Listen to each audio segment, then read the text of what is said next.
এদিকে বন্যা পূর্বাভাস কেন্দ্র বলছে হাওরে এবার বড় চেহারা নেবে না বন্যা। উজানে বৃষ্টি কমায় সিলেট, সুনামগঞ্জ, নেত্রকোনা, কিশোরগঞ্জের নদীর পানি বিপদসীমার নিচে নেমে এসেছে। তবে এপ্রিল জুড়েই থেমে থেমে পাহাড়ি ঢলে মেঘনা, ব্রহ্মপুত্র, তিস্তা অববাহিকায় বন্যার সংখ্যা দেখছে পূর্বাভাস কেন্দ্র। পহেলা এপ্রিল থেকে ভারতের মেঘালয়ে ও চেরাপুঞ্জিতে বৃষ্টি হয়েছে 1200 মিলিমিটার। উজানে টানা 5 দিনের এই বর্ষণে ঢল নামে ভাটি অঞ্চল, সুনামগঞ্জ, নেত্রকোনা ও কিশোরগঞ্জের হাওরে। বিপদসীমার উপরে চলে যায় সারিগাইন, ধনু, বাউলাই নদীর পানি। সুনামগঞ্জে বাঁধ ভেঙে তলিয়ে যায় ফসলের জমি।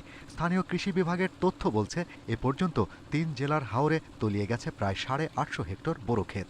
তবে উজানে বৃষ্টি কমায় বড় বিপদের শঙ্কা কাটছে। আগামী ৩-৪ দিন পানি উল্লেখযোগ্য পরিমাণে হ্রাস পেয়ে একটি স্বাভাবিক অবস্থায় চলে আসবে।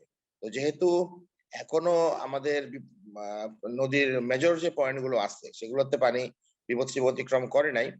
সে কারণে আপনার আমাদের যেই হাওরের যে ডুবন্ত বাঁধগুলো ছিল সেগুলোতে কোথাওই আপনার পানি ওভারটপ করে নাই। শুধু নেত্রকোনাতে আপনার ২-১ টি জায়গা ছাড়া।